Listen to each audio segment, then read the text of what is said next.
Hi, parents. Good morning. Welcome. Today, we're going to have a very exciting day. We have the honor of having Attorney Ashish Joshi back. Welcome back, Ashish. Thank you. So we have, we have been, as targeted parents, they have been struggling with essentially being under attack constantly. The kind of suffering that they are going through is shocking. And so at some point, people think, you know what, this is enough, enough is enough. So this is exactly what today's conversation is about. Let's talk about what can parents do to hold the alienators accountable. And by the way, you guys, if you are watching, can you let us know if you can hear us okay? If there's any technical issue, let us know so that we can fix straight away before we continue with this conversation. We don't want you to miss anything. So let's talk about tort claims. Let's talk about what can we do about the suffering that parents are, can we go after the alienators? Can we go after the judges or the lawyers or the guardian ad litem or the therapists who participate in enabling the alienation? And can we go for damages? Thank you, Petra. First of all, it's a pleasure to be here with you again. Thank you for all the work that you do and the awareness that you bring about the issue of parental alienation. That's remarkable. Thank you. Thank you. So let's talk about, as you say, going after people. Well, let's leave lawyers alone because I happen to like lawyers. I think you're biased. I would agree with that. But going after lawyers, that's a malpractice claim, and that's not the topic of our conversation. That's a separate claim altogether, and people file those actions all the time. But if you are talking about alienation claims in the civil litigation arena, let's start with something very basic, and that's judicial immunity. Judges are given judicial immunity. That means that in 99.99% of cases, you can't file a lawsuit against a judge, state or federal, because of something that the judge may have overlooked in a case, may have disagreed with your characterization of the case, done something that you may deem to be improper or incompetent or whatever. That's why we have this doctrine of judicial immunity. Now, in some cases, there are exceptions. There are very technical exceptions, and they particularly pertain to prospective injunctions and all that, which is getting into too much detail for our conversation.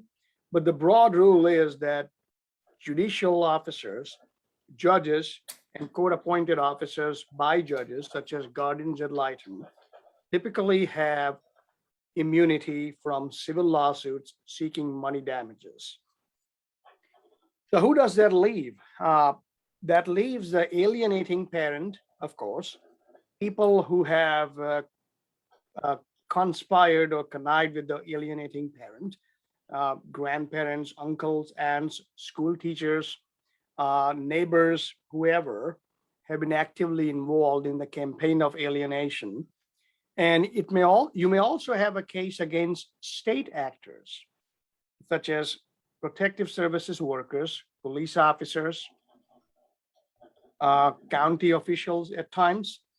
And a case against these actors can be brought in a state court or a federal court. And that's a question depending on the jurisdiction, strategy, venue, a lot of things come into play here.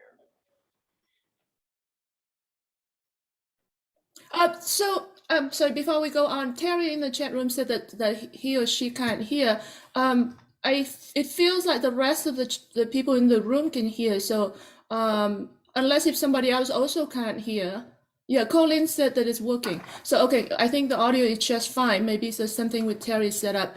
Okay, so it was interesting. You mentioned that CPS, I had assumed that CPS, like Child Protective Agency, and the police are also under similar immunity. But what you just said, it seemed like they are not. No, State officials, people who act under the color of state or the power of state, they don't have judicial immunity. They might have, in some instances, what is known as qualified immunity. That means their actions have to be evaluated. And if those actions are reasonable, taken in good faith as a part of their employment, scope of employment and scope of role, then they can be provided with qualified immunity. And that's a lower standard than absolute immunity or judicial immunity. So in many cases, juries have held Child Protective Services liable for gross recklessness, gross negligence, for example. Police officers as well, where they have fabricated evidence, they have engaged in grossly reckless conduct, they have conspired with a private entity or a private party, such as an alienating parent. So there are causes of action available to go after them.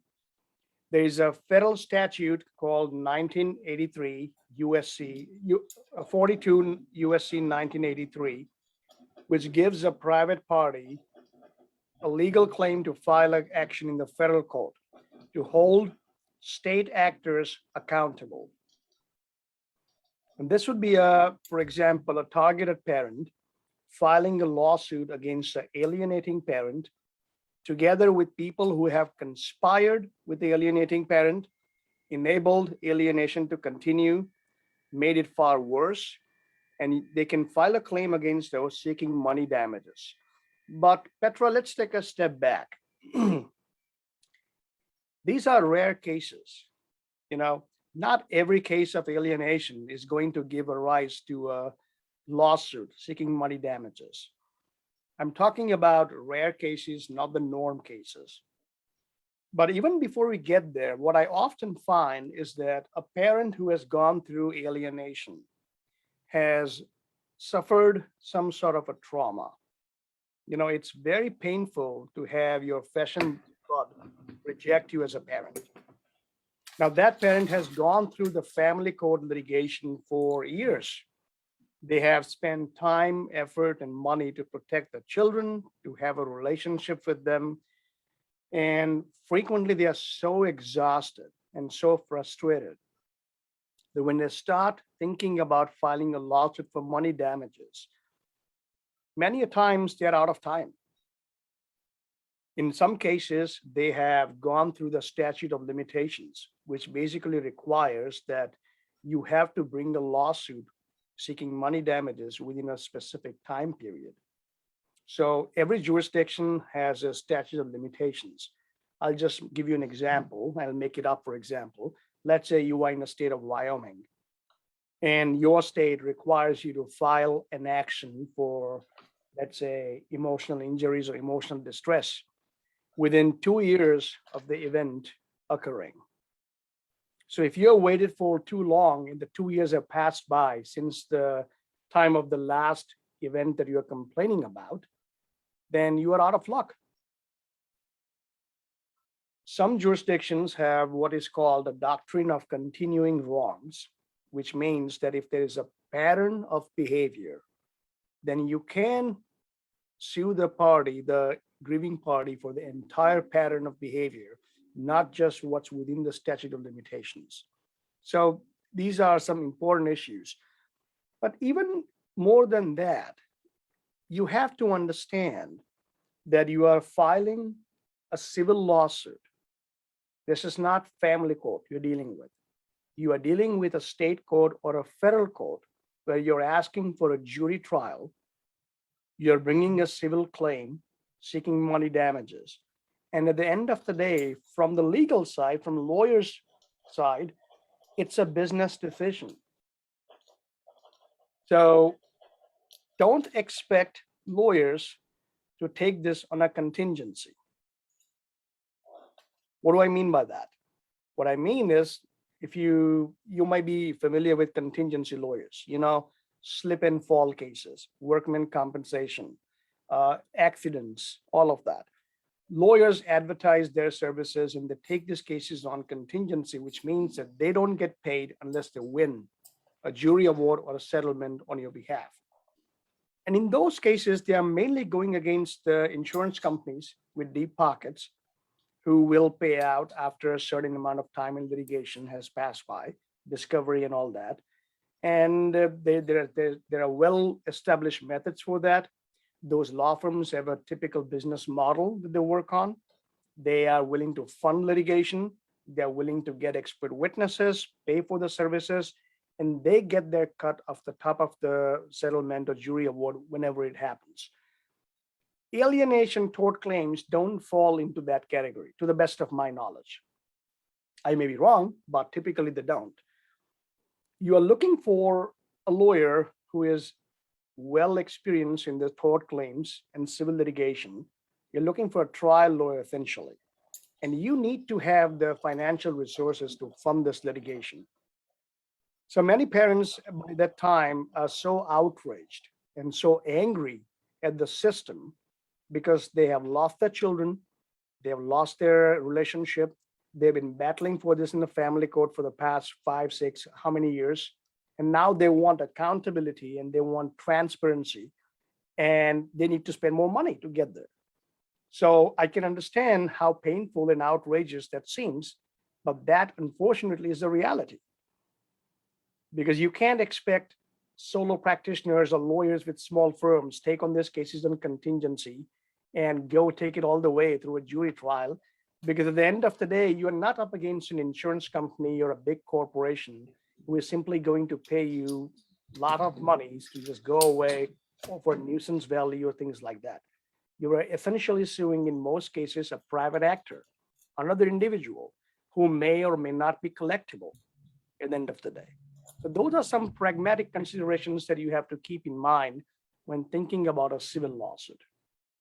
So let's go back a little bit about the statute of limitation. Okay, let's just assume we have a very wealthy individual who is going against another very wealthy individual. So let's just say the case is worth it.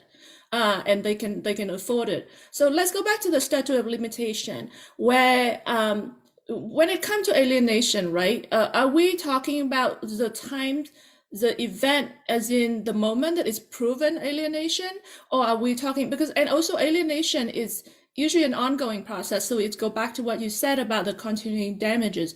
But let's say, are we talking about when you first see that alienation happen and there's an event? Or are we talking about when it's proven in the family court that alienation happened? Or are we talking about the moment where you are diagnosed with PTSD due to alienation? So several issues there. So we need to clarify. Alienation is a conclusion. Parental alienation is a mental state. It's a status quo. Your children have been alienated against you, from you. Okay. Now that forms part of your damages, but what you are suing for are specific acts, and in some cases, specific omissions. What you're suing for is, for example, one parent telling a child that the other parent is abusive, one parent carrying on a campaign of denigration, one parent repeatedly interfering with the parental rights, one parent orchestrating false allegations of abuse, orchestrating protective services investigations, defaming the other parent.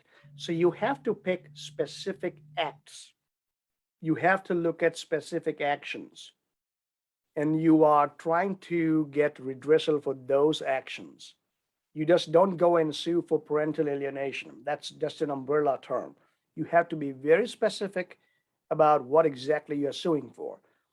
The other thing to remember is that if you have already made this fight in the family code and have lost, you may have a difficult time in bringing a civil action down the road, because there are certain legal doctrines which prevent a litigant from taking a second bite out of the apple, so to speak.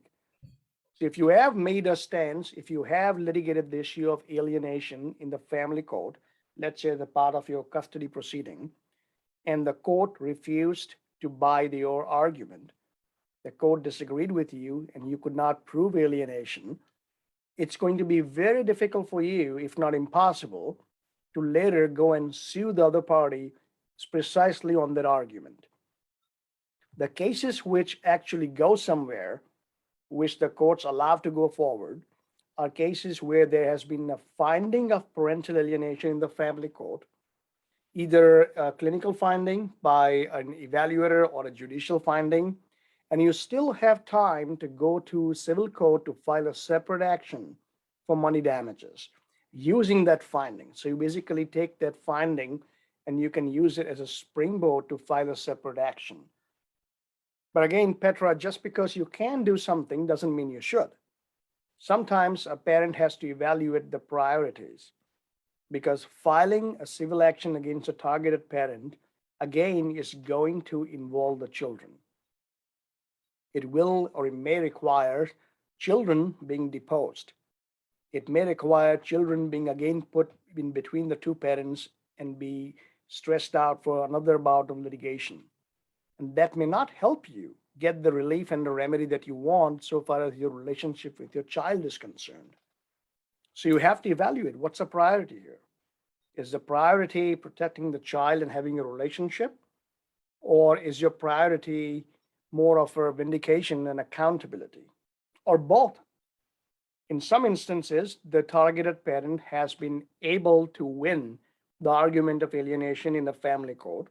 They have won custody. They have won the no contact order between the targeted parent and the children. They have reunified and reunited with the family, the children. And in those situations, if they can file a civil lawsuit for the money damages. But in cases where you haven't been able to do that, then most parents would prefer, I hope, they would prefer to focus more on the children and get the relationship back on the track. Also, the standard here. So let's talk about that. The legal standard to win on a claim of alienation. Well, let me backtrack. There's no such claim as parental alienation. The legal claim usually made is either intentional infliction of emotional distress or negligent infliction of emotional distress in some jurisdictions. And those claims, you have to show to the jury or the fact finder that the conduct you are complaining of is simply outrageous. It rises to the level that would be shocking to a civilized society.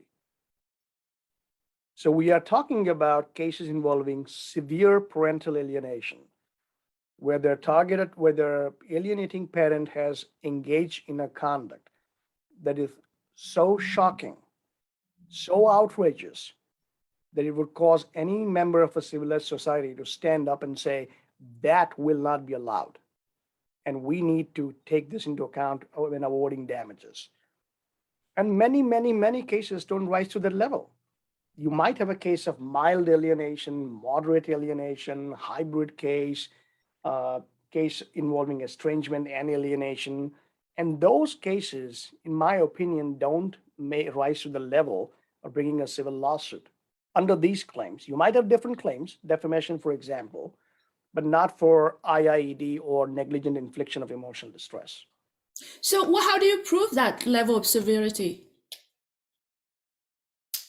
How do you prove the level of severity of alienation? No, of the damages, because you said it needs to rise to the level to show that it's not acceptable in the civil society. How do you prove that? Like, do you prove that based on your medical record of suffering or the suffering of the child, or what do you use to prove that? Well, your suffering is, while connected to this, is a separate issue. Your suffering and your trauma, the therapy that you had to undergo, the medical, attention that you may have to get because of all the things you had to undergo, that's separate. Those are your damages, what you are seeking the other person to pay you for or to compensate you for. But at the end of the day, you are alleging a particular conduct. For example, you may have text messages between the alienating parent and the child sharing wildly inappropriate information. You know, for example, a father sharing information with a child that your mother was sleeping around with other men. Here are some photographs of her when she was having an affair with the other person. Uh, Sharing absolutely inappropriate information with the children, brainwashing the children retaliating against a parent and calling parent horrific names. You know, children physically lashing out against a parent. We have had cases where children have physically beaten up parents, have physically and viciously attacked them, destroyed the property. Children have been admitted to ICU. You know, they have been hospitalized, or parent has been hospitalized because of that. So depending on those specific acts of conduct, taken together, may rise to the level of shocking conduct. I see. But So, we are certainly not talking about cases where children sometimes refuse to come on parenting time, or children basically a little bit rude or disobedient in those. I mean, those cases, in my opinion, don't make the level of alienation here. so what about, so you mentioned, like one parent, let's say you have some very severe action, but it doesn't come from the other parent, but the other parent's new partners, the step parents. Do you have a potential claim against somebody that is not the parent of the child? Absolutely. Absolutely. If the third party has enabled alienation, it could be a stepfather or stepmother, it could be a girlfriend or boyfriend, it could be a neighbor, it could be a grandparent, school teachers. If they have enabled alienation, if they have engaged in a course of conduct, lied to the targeted parent, deliberately hidden information, carried on a campaign of denigration with the children, interfered with the parent-child relationship, just basically fanning the flames, then they can be sued as a co-conspirator. Okay. So what about, you mentioned that, so this is in the civil court, which is independent from the family court. Is there a potential, and I'm not saying this is the way parents should do, but we're just talking technicality. Is there a potential for parents to not pursue family court and then just go straight to the civil court? It's certainly a possibility. That depends on the parent. It depends on the facts of the case. But if you decide to do that, then you have to understand that the civil court is not going to exercise jurisdiction on your parenting rights and custody and all of that. For that, you have to deal with the family court. So if you're trying to get a relationship with your child, if you're trying to get reunification, if you're trying to get parenting time enforced, if you're trying to get some no contact orders between the child and the other parent, the alienating parent, you will have to deal with family court on those issues. But in some instances, painful cases where you have lost everything in the family court, where it's clear that you are not going to get any redressal in the family court, or where the children have emancipated, where the child is 18, let's say, or 19, and out of the jurisdiction of the particular family court, but you still have a valid claim, you could decide to pursue the claim in a civil court. I see. Yeah, I was just trying to figure out, because you mentioned that the outcome of the family court could have some weight in this. So I was trying to figure out if there's a way of discoupling the two. So essentially, you could also go parallel. You could go in the family court to look for custody issue and then go to civil court to try to look for damages, right? And potentially not waiting for the outcome of the family court to try to discoupling the two. You can do that. Yes, in some situations you can do that. But at the end of the day, you have to assign priority. You have to decide what is more important at this point in time.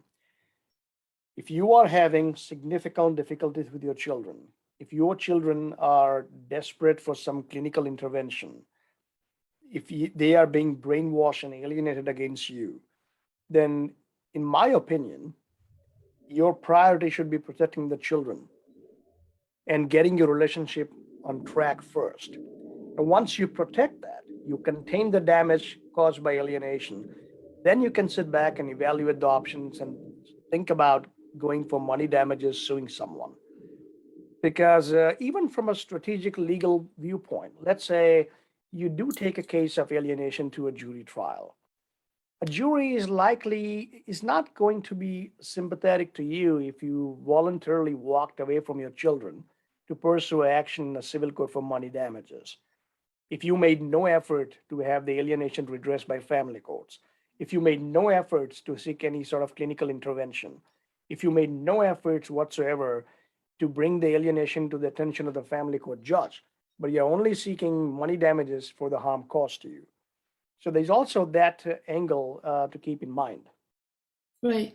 I wanted to clarify a few things. I've noticed in the chat room, people's, I think there's a confusion about the term parental alienation.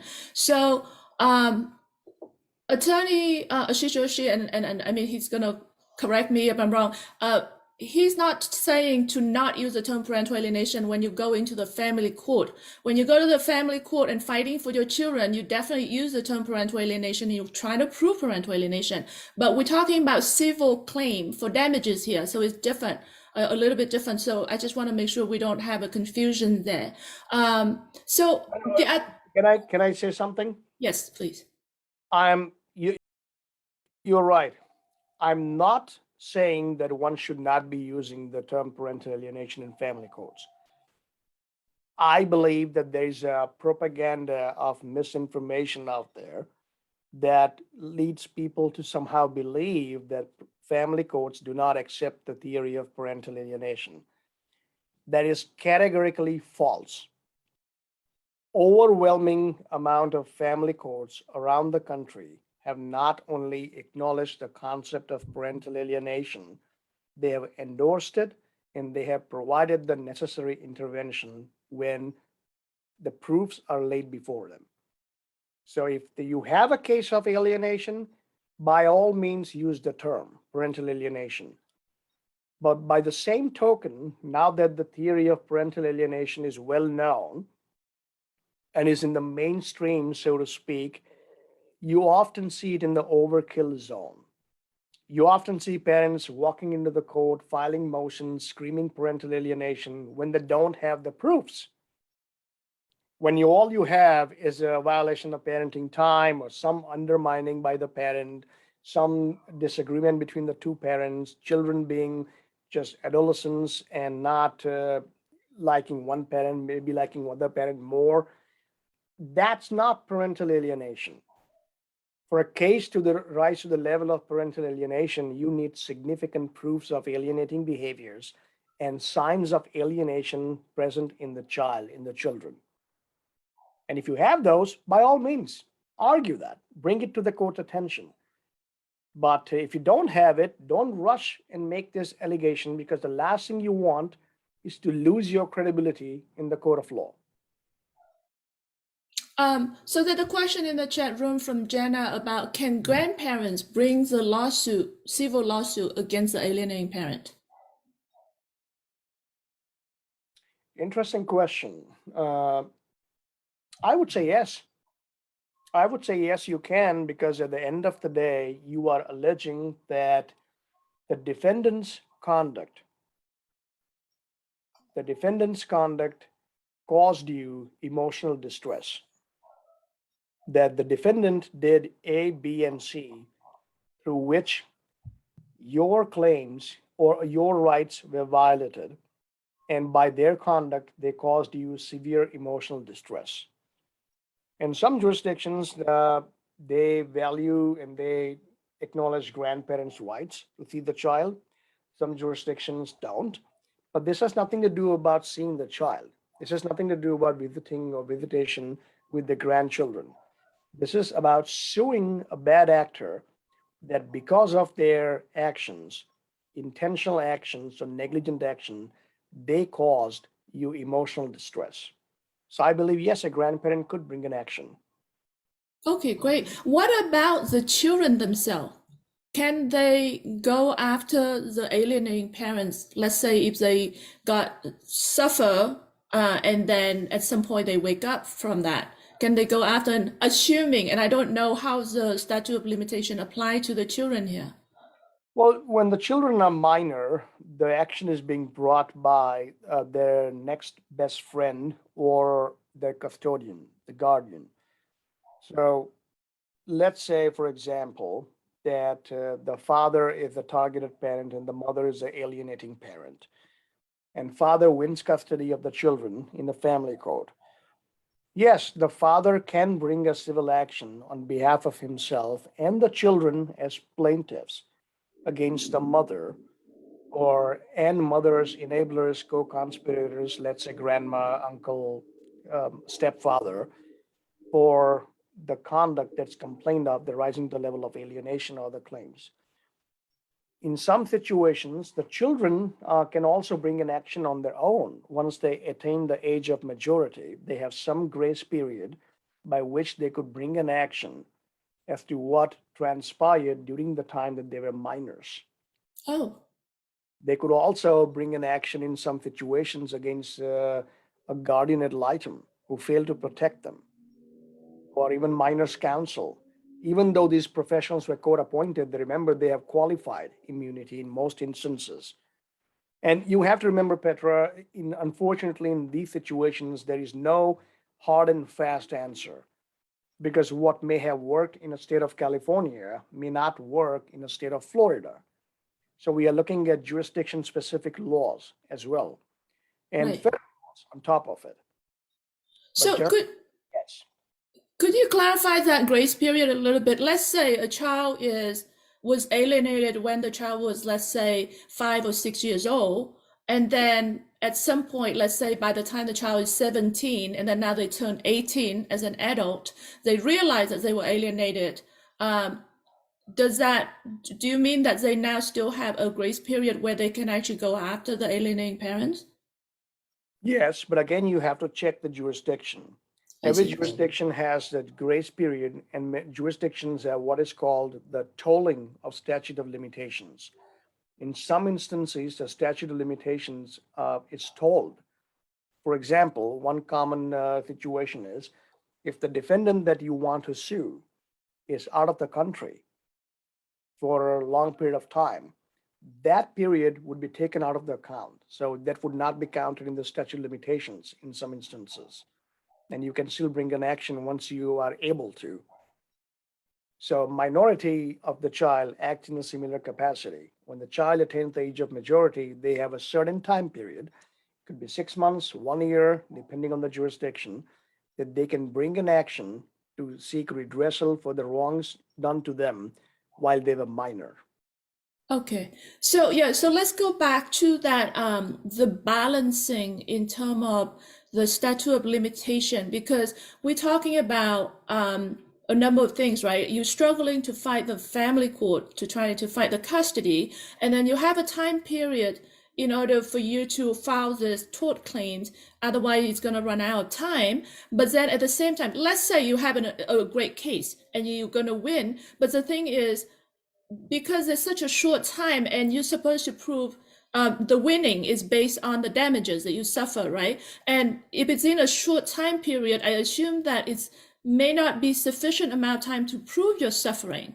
Like how do you measure this damage and how do you balance this?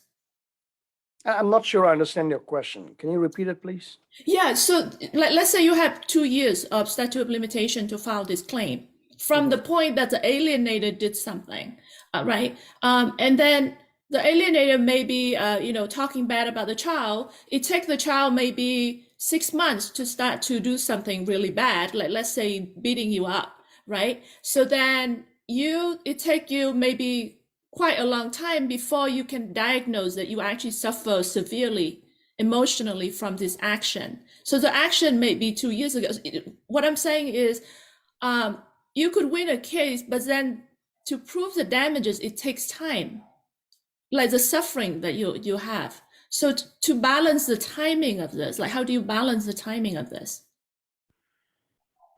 Well, the damages may or may not be there. I mean, you might not have severe trauma. You might not have severe, counseling bills or therapy or nightmares, loss of job, loss of employment, all of those things. And that's just how it is. But the statute of limitations is statute of limitations. That's set in stone. So the fact that, well, I didn't realize it wasn't as severe as I thought, doesn't help you. If the statute requires that you can only complain or file an action about things that happened to you or were done by the other party, errors and omissions in the past 18 months, let's say, then that's what you're looking at.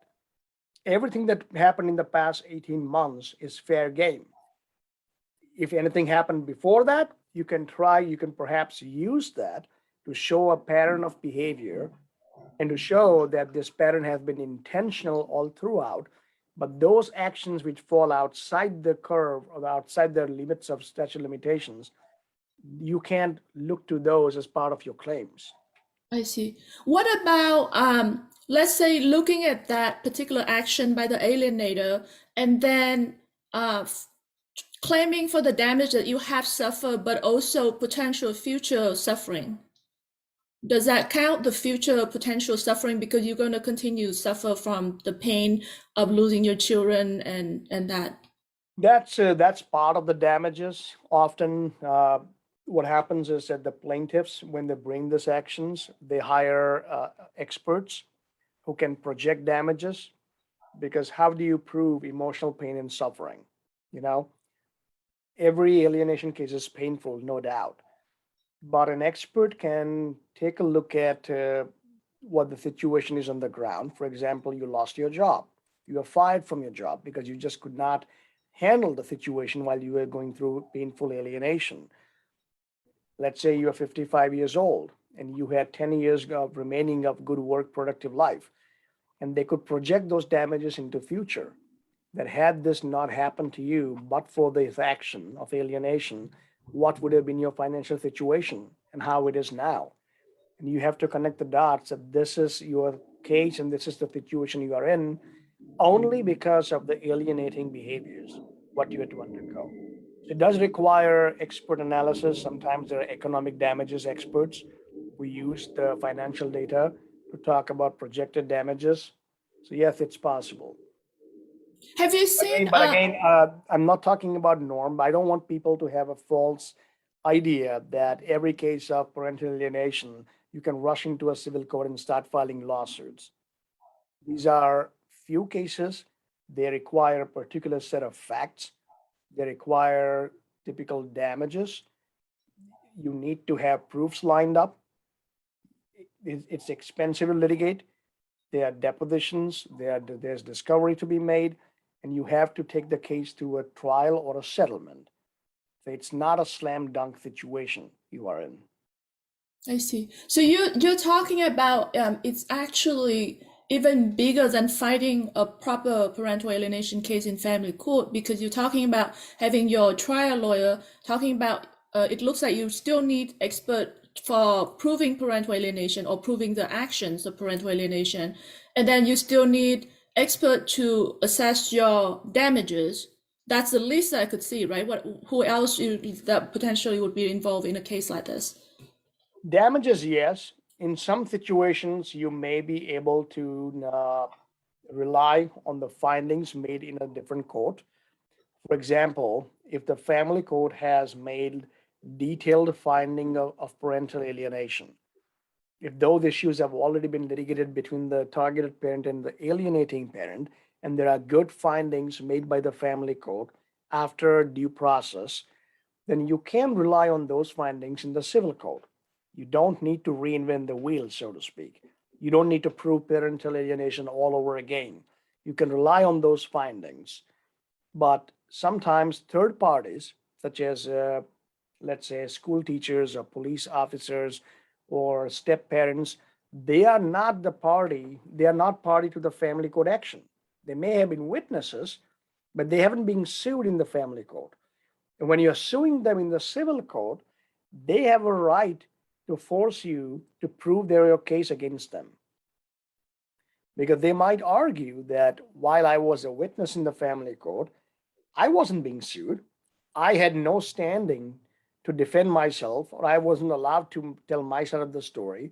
I was simply a witness. But now that you are suing me for my alleged role in this alienation, I need a chance to defend myself.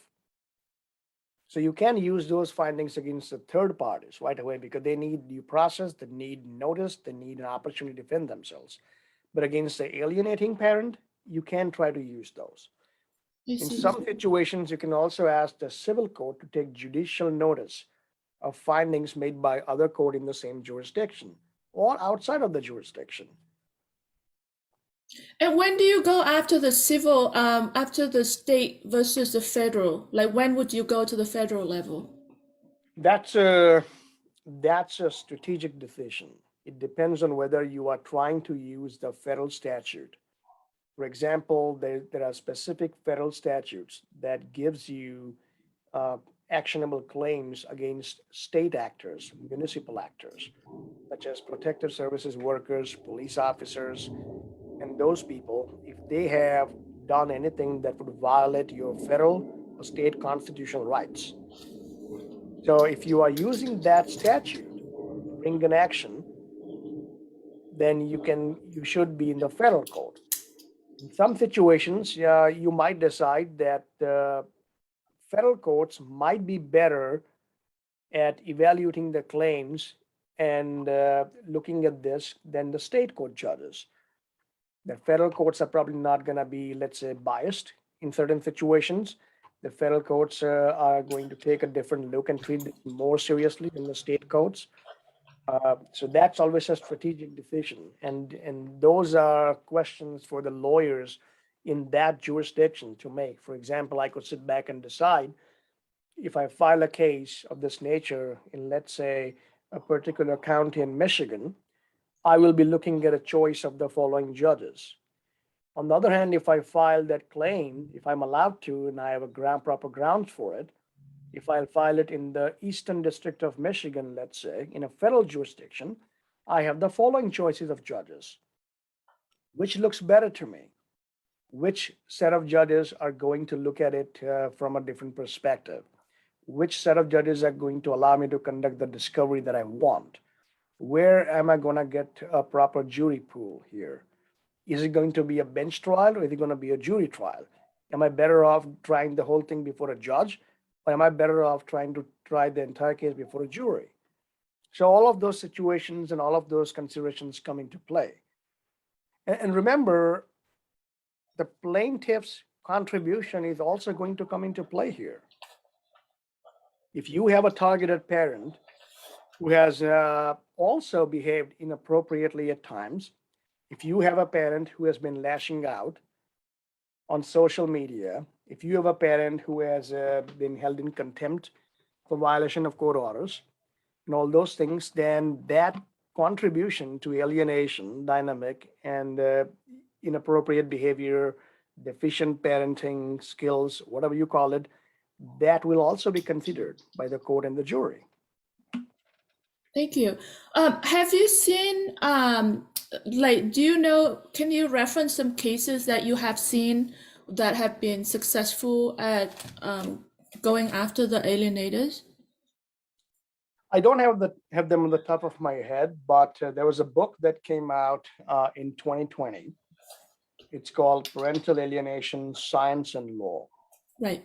And there's a specific chapter on tort remedies in alienation cases written by Demosthenes Lorandos. And that chapter does have these cases. Okay, great. Thank you so much. And then the next thing is about law firm. How should parents approach a law firm to try to decide if they are appropriate for a tort claim case? What kind of questions should they ask? Where should they research? How do they get information to know that this is the right people representing them? That's a great question. You're looking for lawyers who are essentially trial lawyers. You're not looking for a family court lawyer. You're not looking for a mediator. You're looking for someone who is experienced as a trial lawyer, who has conducted jury trials, who has taken cases to trial and has significant experience in that area. So interview them, ask them if they have had cases involving alienation claims, if they have had cases where they are suing someone for emotional pain and suffering, emotional distress, abuse of process, malicious prosecution, defamation, all the typical claims that come into this situation, and ask them, how would they do this case for you? What would be the approximate cost? Uh, will the other party settle quickly? How quickly you can get it through a jury trial? Is there going to be a compulsory mediation? Is there going to be case evaluation at some point in time? You need to understand not only the process, but what you are committing yourself to. Because Petra, it's easy to file a lawsuit, especially in America. Anyone can walk into a court of law and file a lawsuit. There you go. It started. What's difficult and what's expensive and increasingly frustrating is to continue that lawsuit and take it to its logical conclusion. Because remember, you can pull the trigger, but you don't know what's going to happen after. Not only, your lawsuit may result into a counter lawsuit. The targeted parent or other people may sue you as well for something if they have claims. It may drag on for months, if not years. You may have to go through costly depositions. You have to fund the discovery process, lawyer bills, all of it. Yeah, I think in general, it's not always a common option for targeted parents, but there are severe situations. So for example, I talked to some parents who have lost their children because the children were murdered by the alienating parents, or the children committed suicide. So in that case, they no longer have the family court as an option. Or like you said, when the children become adults, or things like that, or the children being kidnapped to a different country and they can't get the children back even through the Hague Convention. So in those kind of situations that very severe, I think this is still a very important discussion. And there's still situation in the alienation situation that is severe enough to consider this. Absolutely. In fact, the chapter that I was mentioning does contain a case of this nature, where one parent abducted the children and, using a private jet company, flew them to a non-Hague jurisdiction. And the other parent who was left behind filed a lawsuit against their private jet company and other co-conspirators who allowed that parent to abscond the US with the children. Oh, wow. And that went through a jury trial, and the jury awarded millions in damages. Wow. So that's where third parties could be very instrumental. If you have, for example, in some situation, a school teacher who is repeatedly aligning himself or herself with the alienating parent, who is repeatedly interfering on the rights of the targeted parent. You might have family members.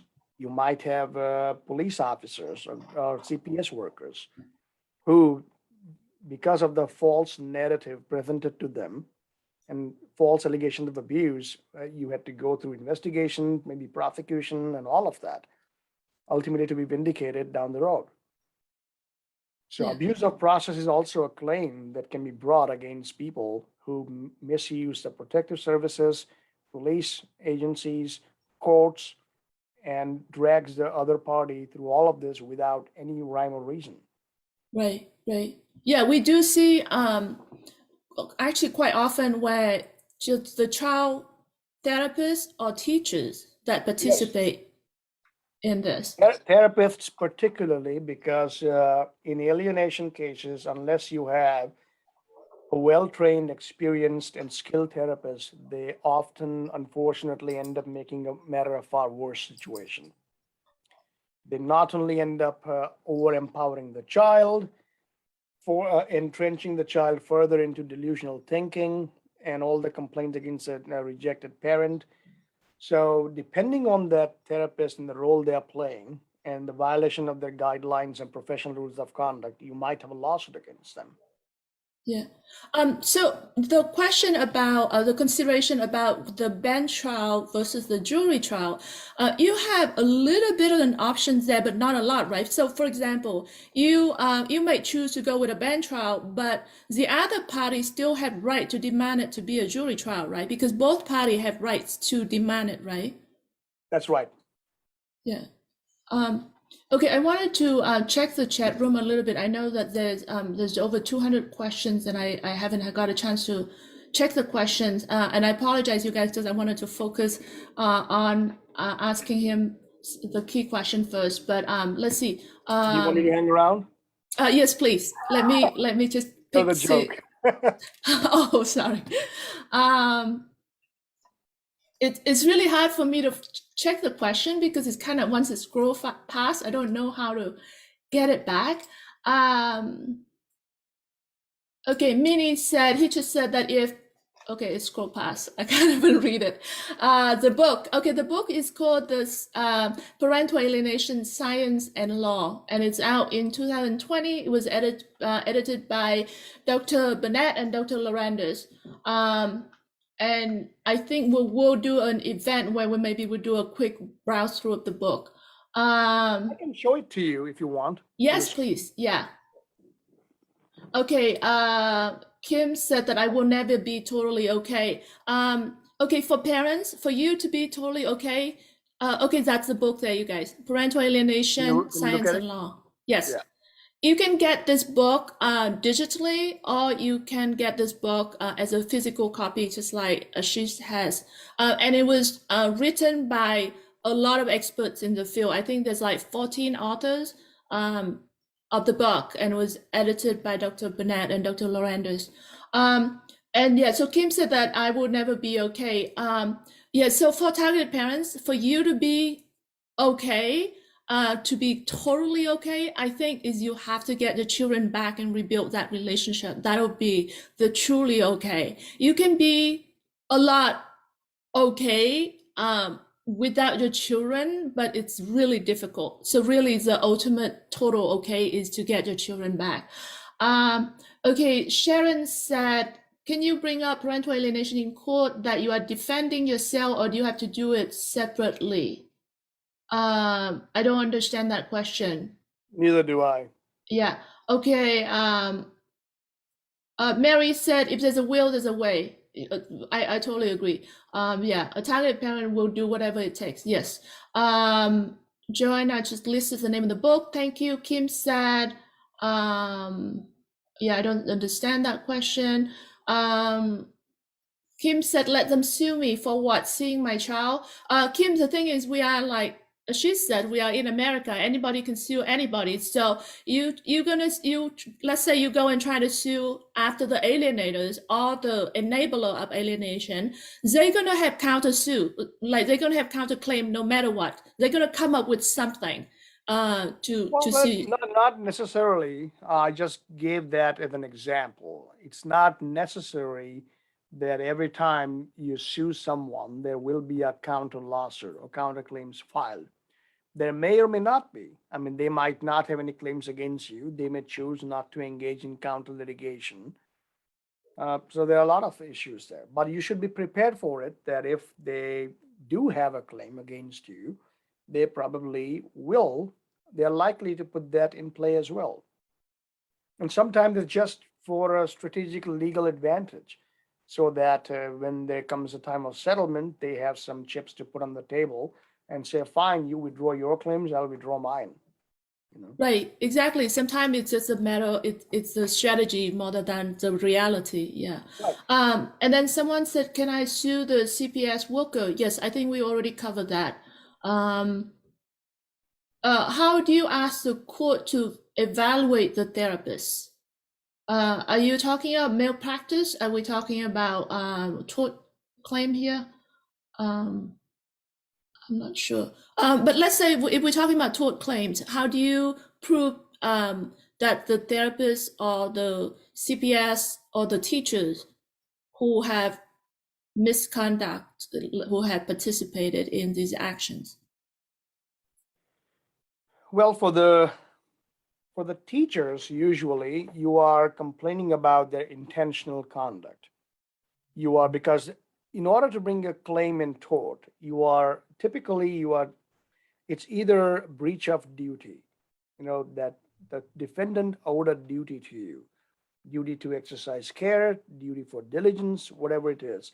And because of their breach of duty, you were caused some injury. That's the heart of the matter. It could be intentional behavior as well. So a school teacher, let's say, deliberately conspired with the alienating parent, deliberately kept the targeted parent in the dark, allowed the alienating parent to come and pick up the child from the school, even though the targeted parent was supposed to do so, engage in a series of communications with the alienating parent, deliberately sidetracking the targeted parent, feeding misinformation and all of that.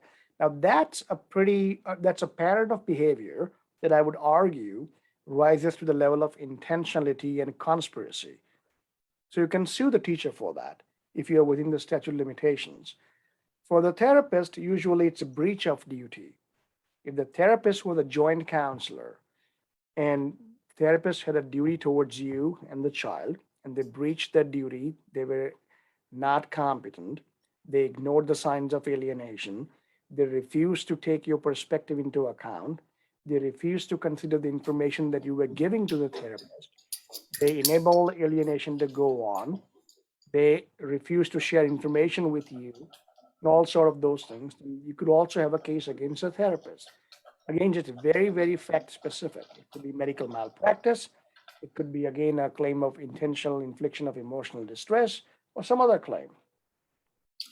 Is there a potential financial abuse claim if, let's say, the alien is dragging you through court over and over frivolous claims, and they, even though they lose, they keep dragging you through court over and over? Like, is there a financial abuse claim?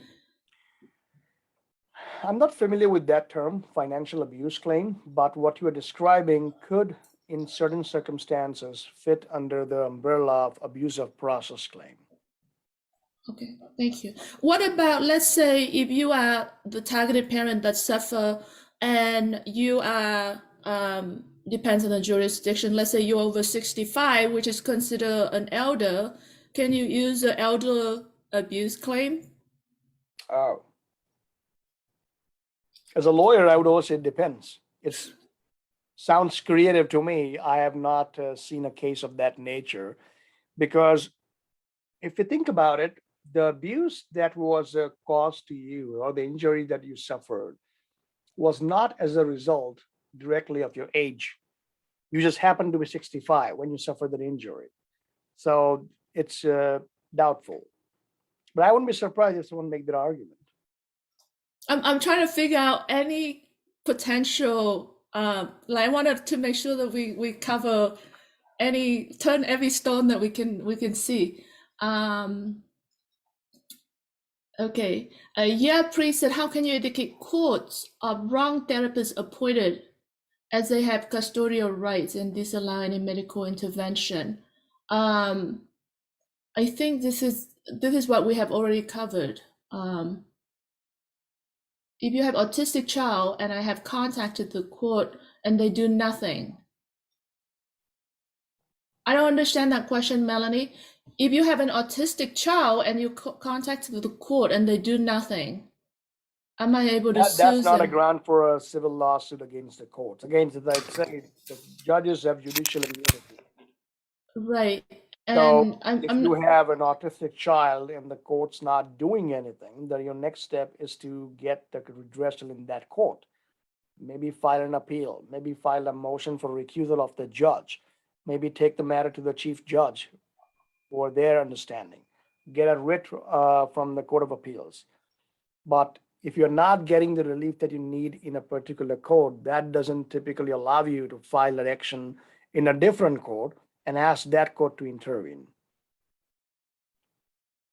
So many in the chat room said that always recorded interaction with everyone, you need proof. So that kind of bring me the question of record keeping and evidence. We always, like, target parents always been told to keep records, to keep evidence. What kind of evidence are important? And, like we're talking about potentially a huge amount of information. So how do you advise parents to keep track of records of things going on, and what should they keep and what should they not keep? And also, what can you subpoena for and what you can't subpoena for? That's a pretty broad question. I mean, I can't possibly answer that.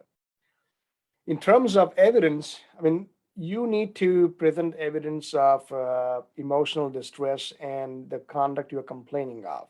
It's shocking conduct, it's outrageous conduct. So that means you would preserve and protect all the evidence of like text messages, videos, uh, emails, witness testimony, all of it. In terms of what you can subpoena medical records, you can subpoena therapy records. Some jurisdictions allow children to have a say depending on the ages of the children. But there is no like a general rule as to here's what you can subpoena and here's what you can't. Sometimes you may even get to serve freedom of information requests on, let's say, police agencies, protective services agencies, to get some reports. You might get some redacted material, but you would still be able to get something. Actually, that's a good point. And I know like Claudia in the chat room does this a lot, is to file for open record or freedom of information request, where you get information from the police department, from a particular police officer for any complaint against them and how they did the investigation on those police officer and things like that. But so that was interesting you said about the therapist, because therapy usually is a client privilege information. So that's why I was curious, like you are allowed to subpoena for therapist records? Yes. Okay. The privilege belongs, first of all, in most jurisdictions, a parent has a statutory rights to the child's records, mental health and medical records. In some situations, if a child is of a certain age, let's say 13 or 14, the child is allowed to have a say in whether the record should be released to a parent or not. But at the end of the day, the courts maintain oversight.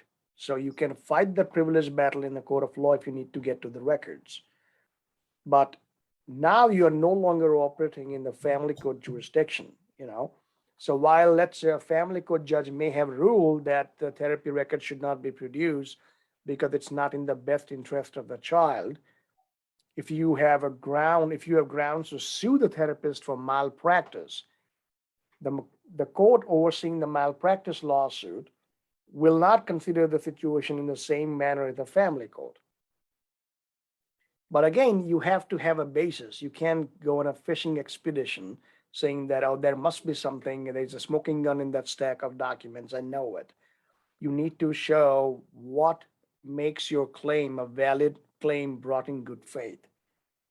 And sometimes the courts do in-camera review. Sometimes they would ask the therapist to produce some documents. The court does an in-camera review, or it provides the documents to an independent expert or a neutral expert for an independent review to determine whether they're relevant or not. So there are a lot of here ifs and buts. It's not like one solution fits all strategy. Right. So what about third parties? So let's say you are suing the alienator, the parent, but you know that, for example, the step parents have been maybe texting the child or something. Like, can you subpoena the third party, which is a step parent, absolutely, even though they're not the party of the lawsuit? Yeah, I see. Okay. You can subpoena anyone you want. I can subpoena you. A subpoena is basically a document signed by a judicial officer, including attorneys, because they're officers of court, asking a party to produce certain documents. Okay? Now, subpoena doesn't guarantee compliance. The other party can file a motion to quash your subpoena. The party receiving the subpoena has the right to object to the subpoena as well, on the grounds of it's overbroad, it's harassment, it's an undue burden. And then the court decides whether you have a valid ground, whether you have a legitimate argument to make the party produce all these documents. I have subpoenaed phone records. I have subpoenaed the actual phones for forensic examination. I have subpoenaed text messages, medical records. Sometimes I have to show to the court as to why do I want them? Why do I need them? Why it's in due process, or why it's in the interest of justice and fairness.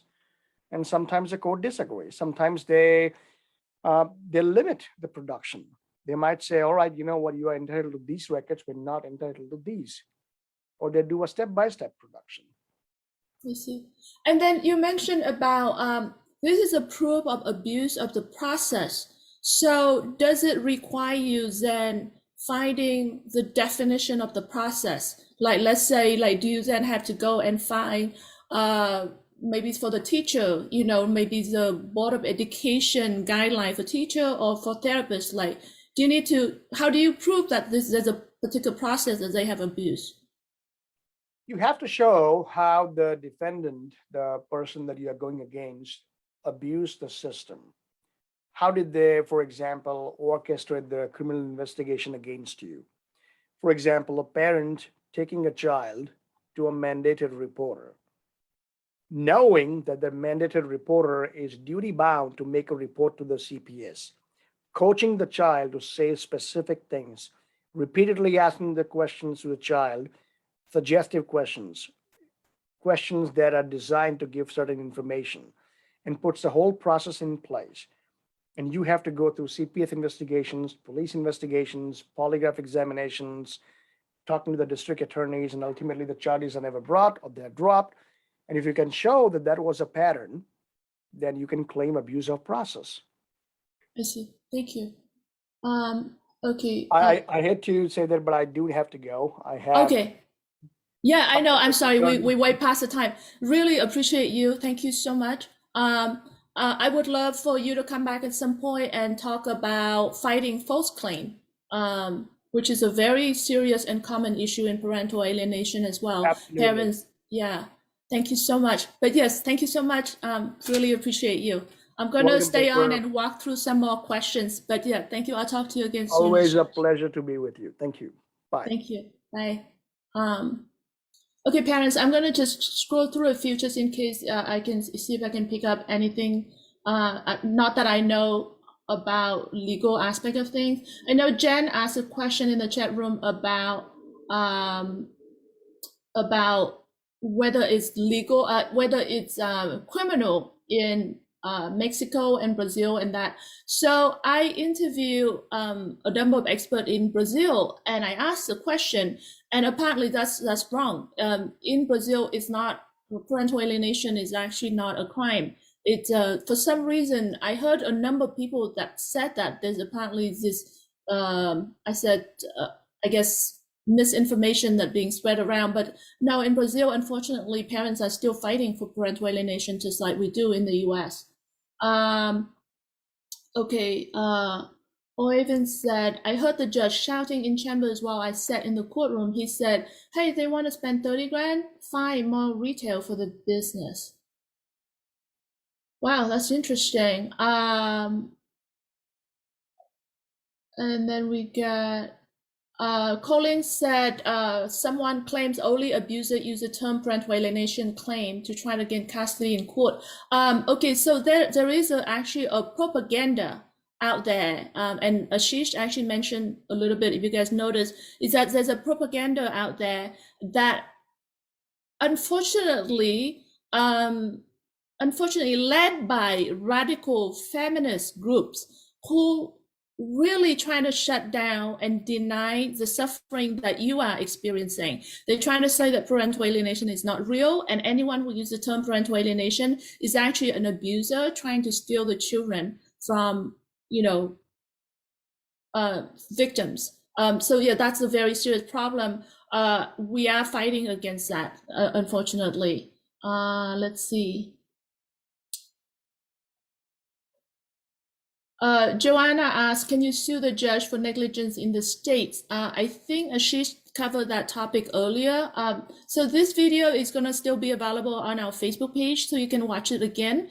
So you can go to actually right at the beginning, Ashish talked about how the judges have judiciary immunity. So you almost can't sue the judge for that. And there's certain special situation where you can, but it's difficult. And then you said about county. So he said that people that are acting on behalf of the state, so the police officer and child protective agency, they have different type of immunity than the judges. So they have, I think he said, I forgot the term, a different kind of immunity, which is less powerful than the judges. So you can, but again, there's a certain conditions that you need to consider for that. Okay, jury's trial. I think someone, LJ, talk about jury trial. So jury trial, in family court, that I think there's only a number of states that have jury trial in family courts, like for example, Texas. For a lot of states, they don't have jury trial in family court. And then for the states that have jury trial, you have the right to decide if you want a bench trial or a jury trial, but the other party also have the right. So as long as one side requests a jury trial, then it becomes a jury trial. So it doesn't require both. And yes, jury trial, there's no guarantee, obviously, because unfortunately, when it comes to parental alienation, because of the lack of public awareness about the subject, you can have a lot of juries that don't understand what's going on. And it's also difficult for people to fully understand the suffering that you're going through, unless if they have experienced it themselves. So there's no guarantee even if you go for a jury trial. And then we know there's misleading cases where, let's say you go through the jury trial and we know of this case where it's proven and the jury agreed that it's a parental alienation situation, but the jury then decide that the child still go back to the alienator because they think that the child has been too damaged, too far gone. So, you could have a jury trial where, the jury may understand your situation, but then they don't understand the right solution for the child. So, Mary said she did her own investigation after they turned 18, and now I can use it against him. So as far as when your children turn 18, just pay attention to what Ashish said about the Statute of Limitation, because you have a time limit. I know with Mary, I think she has a case against her, so she needs evidence to defend herself. So I think it's a little bit different. Okay. Oyvind said, yes, I had a criminal jury panel deliberate and refuse interference with child custody. Okay. Okay. So when it comes to interference of child custody, it is a criminal matter. So it depends on the jurisdiction. Some places it is a felony, some places it's a misdemeanor, and it is something that's prosecuted by the district attorney instead of by yourself or by your own lawyer. Julie said that it's a privilege immunity. Thank you. Yes, when it comes to that's regarding the Child Protective Agency and police officer, they have what it's called the privilege immunity as opposed to the judiciary immunity. Okay, Mary said a jury must be educated and experienced.